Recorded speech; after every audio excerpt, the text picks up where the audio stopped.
Welcome to our 8th episode of Child Sexual Abuse Prevention by Zena podcast. I'm your host, Zena Poncel. Hi, guys. Thank you for popping on. This podcast is dropping during the month of May, and May is Mental Health Awareness Month. Mental Health Awareness Month has been observed in May in the United States since 1949. It was started by Mental Health America, which is the United States' leading national nonprofit organization dedicated to the promotion of mental health, well-being, and condition prevention. I encourage you to go to their website at MHA, of course that's the acronym for Mental Health America, mhanational.org, and navigate around. On their site, you can type in child sexual abuse trauma in their search bar, and it will provide you with a wealth of information on the subject, as well as getting you or loved ones some help. I will have their email link and phone numbers on getting help in the description to this podcast. Remember, podcast number 8. Also, I believe their services are free. Not 100% sure, but pretty sure, since it says it's a nonprofit organization. Did you know your mental health is a part of your physical health? The World Health Organization defines health in general as a state of complete mental, physical, and social well-being, and states that there is no health without mental health. Good mental health can positively affect your physical health, and the other way around. Poor mental health can negatively affect your physical health. For example, depression can increase risk for many types of physical health problems, such as long-lasting conditions like diabetes, heart disease, and stroke. So why am I speaking to you about mental health on a podcast about child sexual abuse? Could they be tied together somehow? Absolutely.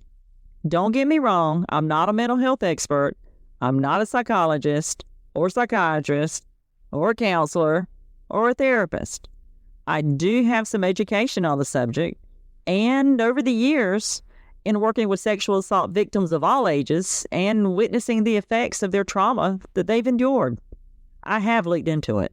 Coming up in this podcast will be some of the most common mental health issues associated with child sexual abuse. Some of these issues could roll over into adulthood from a victim's childhood trauma. I will also discuss treatment strategies that have helped others that may have gone through similar experiences as a child. Before I go any further, I want to drop a reminder out here. If you are a victim of sexual abuse, regardless of the age you were when it occurred, male or female, it was not your fault. You were the victim of a crime. And actually, you are a survivor. And I'm very, very proud of you. Now, let's see about getting you some help and why it's important, if you haven't already. The following information I'm going to provide to you is from several different sources. I'll give you those sources as I go through their material. Each one has good information I wanted to share with you, but I won't share the entire content. If you want to look further into it, I'll have a link to the website on this podcast description. And again, this is podcast number 8. All right, so what I'm pulling from first is Center for Disease Control, or the CDC, and they usually have great information for all kind of things. So that's kind of like my go-to spot. And this one was actually, I think, published on February the 14th, 2024. But I'm just hitting the highlights on this, okay? And this is kind of going to focus on the mental health component. There might be some of the physical consequences in there, but the mental health piece is where I'm headed. All right, so here's some key points in this particular article. Child sexual abuse is a serious public health problem, which is why it's on the CDC, and an adverse childhood experience, which is ACE, ACE. If you've ever heard of ACEs, that's what they're talking about. And there's several adverse childhood experiences that fall under the ACEs category. I'm an ACE instructor, and that'll be a later episode. I will talk to you guys about that later. Okay, the other key point in this will be child sexual abuse can have a long-term impact on health, opportunity, and well-being. So the following is under outcomes. Experiencing child sexual abuse can affect how a person thinks, acts, and feels over a lifetime. This can result in short and long-term physical, mental, and behavioral health consequences, such as physical health consequences, sexually transmitted diseases or infections, physical injuries, chronic conditions later in life, such as heart disease, obesity, and cancer. You probably didn't know that that could be linked to child sexual abuse, but it actually could be. Mental health consequences, depression, post-traumatic stress disorder, PTSD.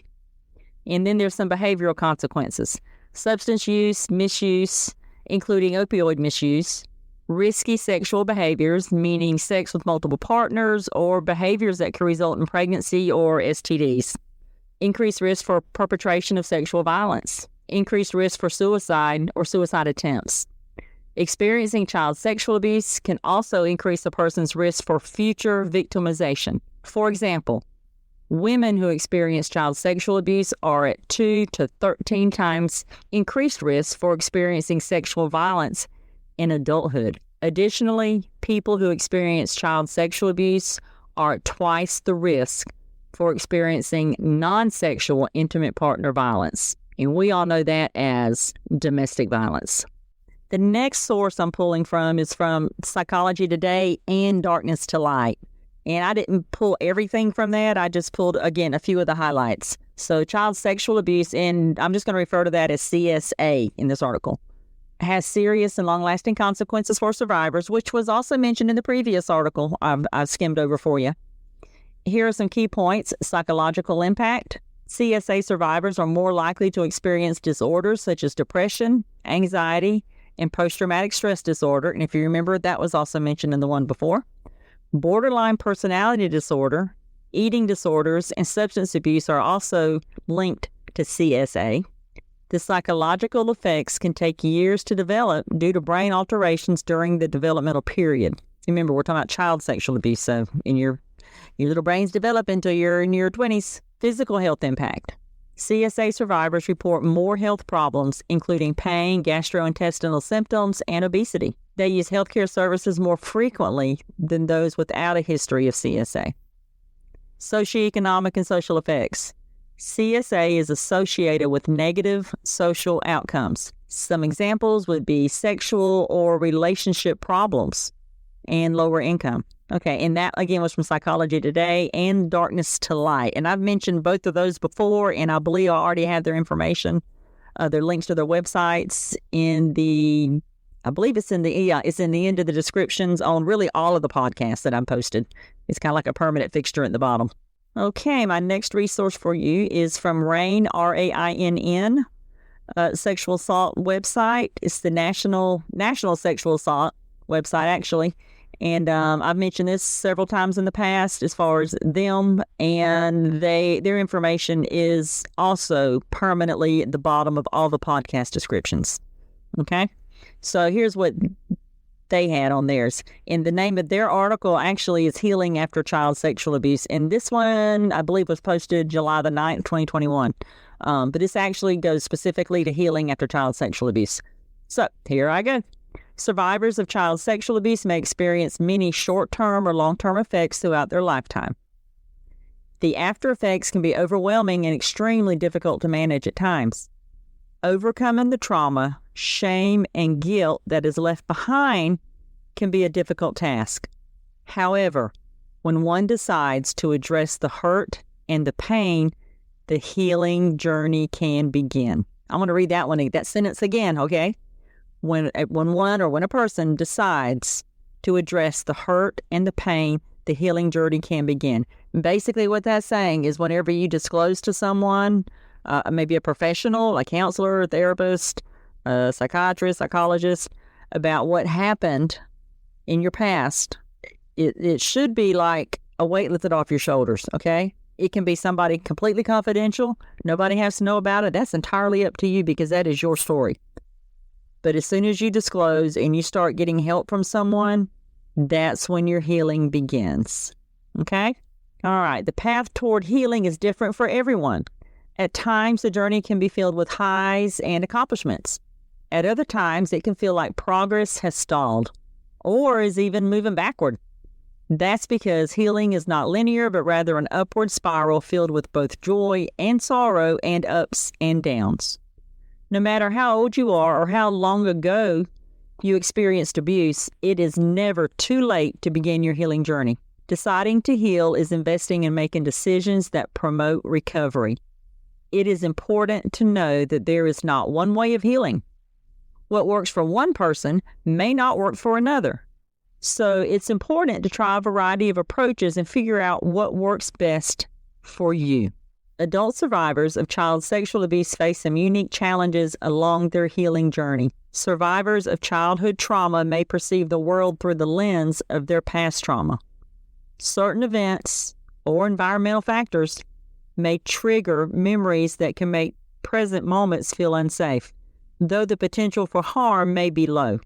For many adult survivors of child sexual abuse, becoming a parent can bring mixed emotions. A history of child sexual abuse does not mean that an individual shouldn't be a parent, nor does it mean that they'll abuse their children. If you're an adult survivor who also happens to be a parent, you're not alone. Managing parental responsibilities and the responsibilities of healing can be tough. Being a survivor of child sexual abuse and raising a child of your own can also be empowering, raw, and transformative. Now, that information that I just provided was, again, from RAINN, which is the National Network for Sexual Assault. Okay, and you can go to their website. I'll give you the phone number, which, again, is linked in the description at the bottom.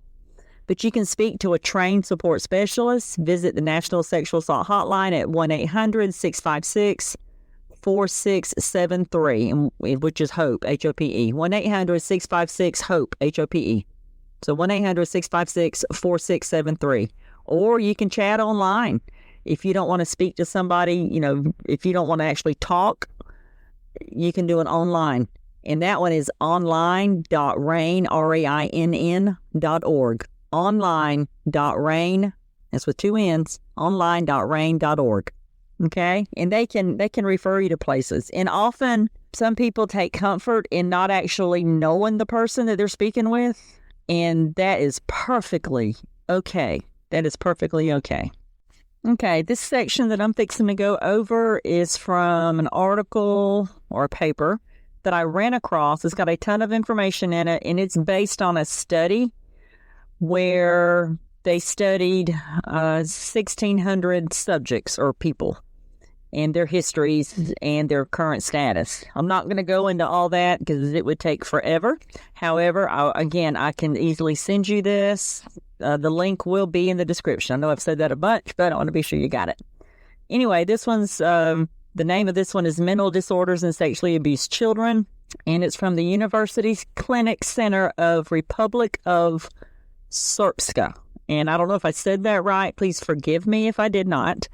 And it's from the School of Medicine over there. But I really thought it had some good information in it. So this is probably going to be a little lengthy, but y'all hang in there. But the summary of this whole thing is this. Sexual abuse in childhood is associated with many adverse consequences for surviving during their lifetime. Numerous research studies clearly show the link between sexual abuse of children and the spectrum of unfavorable mental, social, sexual, interpersonal, and behavioral, as well as physical health consequences. Current research shows that the strongest link between sexual abuse of children and the presence of depression, alcohol, and abuse of other psychoactive substances and nutritional disorders in surviving women and anxiety-related disorders in male survivors. There is also an increased risk of re-victimization, especially for girls. Negative effects of mental health in children with sexual abuse include post-traumatic symptoms, depression, helplessness, negative evaluation, aggressive behavior, and behavioral problems. Recent research links sexual assault on children with psychotic disorders, including schizophrenia and dysfunctional disorders, as well as personality disorders.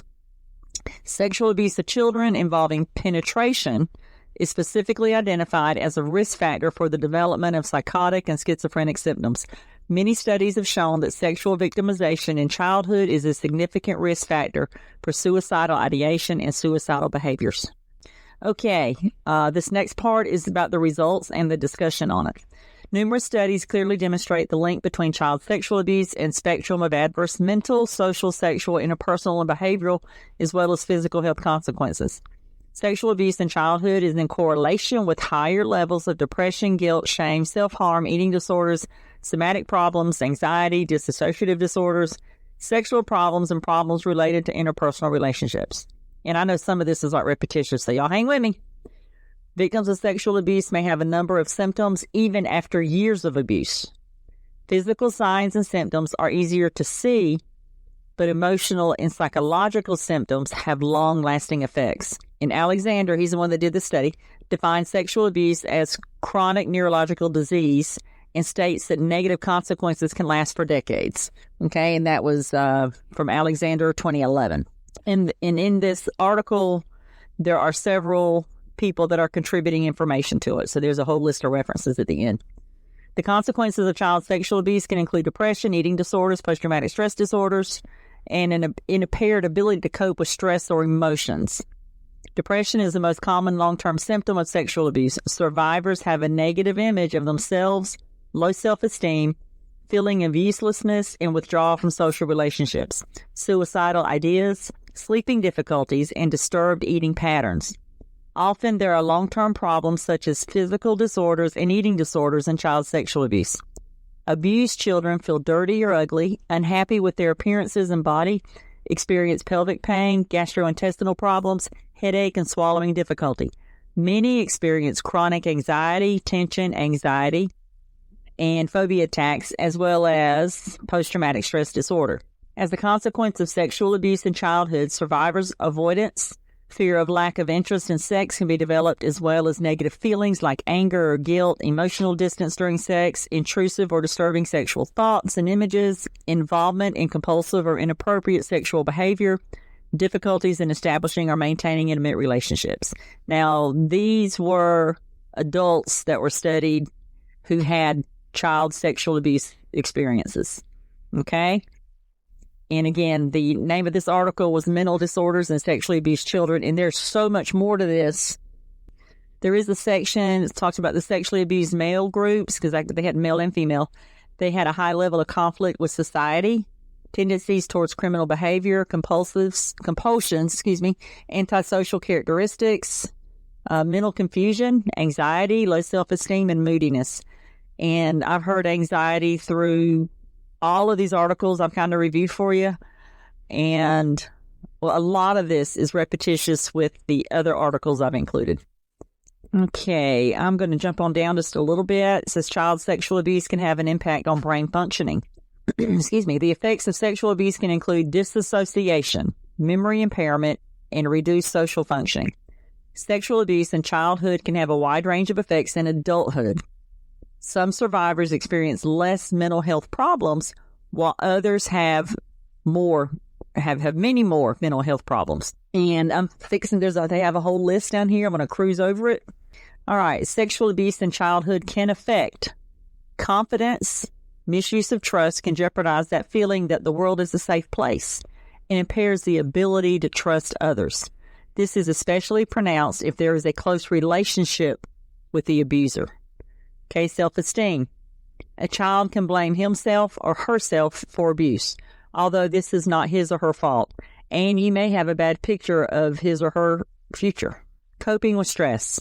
A child can have a lot of negative feelings, making it difficult to deal with everyday stress. Impulsivity. Acting before thinking of the consequences, which can lead to risky activities. Anger. Anger management difficulties. Disassociation. A common reaction to pain and fear. The mind is separated from the painful events in order to protect from it. The difficulty in remembering what happened, the feeling that the world is not real, or the feeling of disconnection with your body. Self-harm. That's a way of coping with difficult thoughts or feelings. I'm going to go back to disassociation. Every time I see that word, I think of this beautiful little girl. I didn't work her case specifically, but she ran through the program that I worked at a long time ago. So it's nothing current by no means. Already gone through the legal system, and her offender, which was her biological father, is sitting in jail. Anyway, she completely disassociated during her medical exam, her forensic exam. You could tell she just went somewhere else during the whole exam. He had been abusing her for so long, and mainly it was like taking pictures and things of her, inappropriate pictures. I think they found about 2,000 photos on a computer. And that's just one case. There's so many cases. It's very similar to that one. But that child, I think she was 4. 4 years old, just completely disassociated. So every time I see that word, I go back to that case. It's almost like, I guess, a trigger for me. But anyway, all right. I'm going to cruise on down. This is the last section of this particular source. The experience of child sexual abuse is a greater risk of developing anxiety disorders such as post-traumatic stress disorder, and you've already heard that several times during this podcast. Depression, eating disorders, dissociative disorders, and personality disorders. Child sexual abuse survivors are at greater risk of developing alcohol and other substance abuse and are more likely to start abusing psychoactive substances in the younger age. Psychoactive substances can be a way to cope with difficult experiences. And all of these, again, sound repetitious in the people that contributed to this article. Their names are behind it, and a lot of it's similar to each other. This is a list I'm fixing to read you. It says short-term problems. So these are short-term problems associated with it, or could be associated with it. Problems in controlling anger or violent behavior. Difficulties in emotional reactions, regulations. Negative effects on self-esteem. Fear and anxiety, problems in interpersonal relationships, nightmares, post-traumatic stress disorder. There that is again. School difficulties, a sense of betrayal, weakness, stigmatization, inappropriate sexual behavior, sleep problems, social retreat, isolation, bodily complaints. Now, those are the short-term problems. And below that is the long-term problems associated with child sexual abuse. And I'm saying it's associated with, this is not a definite concrete, if my child is doing this, they've been sexually abused, okay? These are just, could be associated with it, if in fact they were sexually abused. And some of these are very similar to, or identical to those that I mentioned several podcasts back. Okay, long-term problems are anxiety disorders, depression, interpersonal difficulties. There's the PTSD again, post-traumatic stress disorder, sexual dysfunctions, disorders related to substance abuse, suicidal thoughts, and suicidal behavior. Okay, the results of the study indicate that some characteristics of sexual abuse experience predict a greater impact on mental health and social problems. Even more pronounced consequences occur after experience of sexual penetration. In regard to sexual penetration, has like higher negative effects emotionally, or physically, and psychologically, and it all affects people differently. But these negative effects are increased for the following reasons, or not the following reasons. These are the negative effects that could be from sexual penetration, which is more negative than the other types of abuse. Negative effects are both physical and sexual violence, cognitive assessment of life threat or serious injury. This would be like if the offender, is threatening them with their life, or they hurt them. I mean, really bad physically. Psychological abuse, a close relationship with the abuser, longer duration of abuse, frequent abuse, inadequate or lack of support from mother, inadequate or lack of support from a sibling, and I'm going to talk about those in just a little bit, mainly the adults. Lack of or inadequate community support. Sex, gender, it seems that male victims have more difficulties than female ones. Multiple abusers disturb family relationships. So that list right there appears if the offender or if the situation is relevant to, I don't think relevant's the word I want, kind of related to the list I just provide you with those negative effects.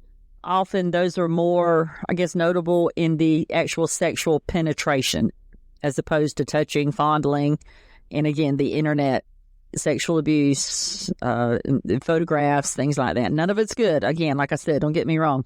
It's all bad. Sexually abused children have twice the risk of psychotic reaction in their teens and may also be a trigger for schizophrenia in those who are genetically predisposed. The researchers found that it is 2.6 times more likely to develop schizophrenia later in life in child sexual abuse victims. In order to prevent or minimize the development of negative medical and psychological consequences, it is important that a sexually abused child is included as early as possible in a multidisciplinary treatment plan. The process of recovery and treatment begins with the disclosure of sexual abuse. Bottom line is, if you feel your child's been sexually abused, you need to report it, get them some counseling, and I'm going to talk about that a little bit more. This episode of Child Sexual Abuse Prevention by Zena focused on some of the mental health issues that could be a result of child sexual abuse. In the written description for this episode, episode 8, the links to the content are provided if you want to dig a little deeper into this subject, and that would be on those three sources, or resources, whatever you want to call it, I just provided to you. I know it's kind of lengthy, and I know a lot of them, again, are repetitious from the 3 different articles. However, that shows that they are all in sync with each other. The last one was a real in-depth study, and there's still some more information on that. I just pulled the meat and the potatoes out of it. There's a film from 1976 about a child who developed 16 different personalities after suffering child sexual abuse, or child abuse in general, I believe. If you're an older listener, you may already know what movie I'm talking about. Think about it. Does Sally Field ring a bell? I believe she won an Emmy for her role as Sybil. In the movie, as an adult, Sybil began seeing a psychologist. After many, many sessions, the psychologist was able to determine that her disorder stemmed from her extremely traumatized childhood. And the movie itself is called Sybil, like I said. I'm not sure how it's streamed right now. You can probably just Google Sybil and it'll probably show you. It's Sybil. Amazing movie. But if you're a survivor of child sexual abuse and you decide to watch this movie, please know that there could be many triggers that may make watching this movie kind of uncomfortable for you. Okay? But it is a good movie. It's an older movie, but again, there may be some triggers in it. It's not for children. It's not a kid's movie. If you have never disclosed or told anyone about your history of child sexual abuse, if that is your history, please get some help. Seek assistance from somewhere. Could be your local child advocacy center, rape crisis center, RAINN hotline. That's RAINN. I had that hotline listed. I mentioned it earlier, and it's in the description, or somewhere else. And when I mentioned child advocacy center, the reason I said that, and I know you're going, but I'm an adult now, and that was for kids. Often they'll have therapy or therapists that specialize in victims of sexual assault, especially child victims. So that's something, or they can refer you somewhere if you want to stay local and talk to somebody around maybe your area. If not, again, call that RAINN hotline and, or wherever you need to go. Just please go get some help. Don't forget, we have phone numbers listed again towards the end of the descriptions on all of the podcasts for you to get help. They're kind of permanent at the very bottom of them. So, and it's all confidential. You can get help in the first part of your healing is getting help. Okay? That's part of your childhood trauma healing. I would suggest whomever you choose to get help from, that they specialize, again, in childhood trauma, specifically child sexual abuse. Counseling will probably help you through any anxiety or other issues you may have that could be directly tied to your history, which you may not even have thought of. You've got to take care of you. Just know that we've provided you with the information, specifically phone numbers and websites if you need them. I probably said that about 1,000 times, and I want to be sure you get it. I want to be sure you know that there is help out there for you. Also, if you're a parent of a child who has exhibited any of the behaviors I mentioned earlier, it doesn't automatically mean your child has been sexually abused. I don't want you panicking on me. There could be numerous reasons your child may have anxiety or is having mood changes or other behavior changes. It could be that new little brother or sister. It could be getting bullied at school. It could be they've started going to a new school. Or, yes, there could be a possibility of sexual abuse. If you've listened to previous episodes of this podcast, you may remember me saying to keep those doors of communication open with your child, reminding your child that they can come to you if anything or anyone is bothering them, and different ways you can talk to your child. Go back and listen to the episodes 3, 4, and 5. Mainly episode 4, I think. Trying to pull this off of my head. Sorry. I have an old head. Regarding speaking with your child. Forgot to mention this. If your child discloses to you that someone has touched them inappropriately or done something to their bathing suit area, please know that generally if you provide support to your child, if you're there for them, often they'll be okay.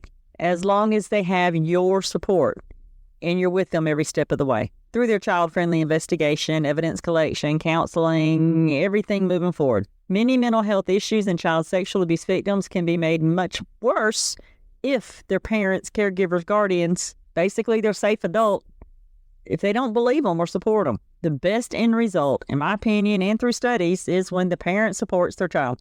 Many kids will give their problems to their safe adults and go back to being kids. Bottom line, you be there for your kids, regardless of age. You be there. I've worked numerous cases where the parent didn't support their child, mostly teens. Please support them.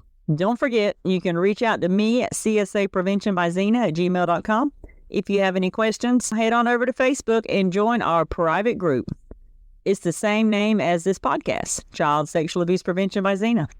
All podcast episodes are posted there, as well as other valuable information regarding child sexual abuse and prevention. I encourage you to learn as much as you can about the subject of child sexual abuse to better that hedge of protection. You don't want to bubble wrap those kids. Well, you might want to, but they still need to be allowed to be kids and having fun. Join me next Thursday. I'll be dropping episode 9. Have a great rest of the week and an amazing weekend. You've got this. Thanks for listening. Don't forget me say, I appreciate it.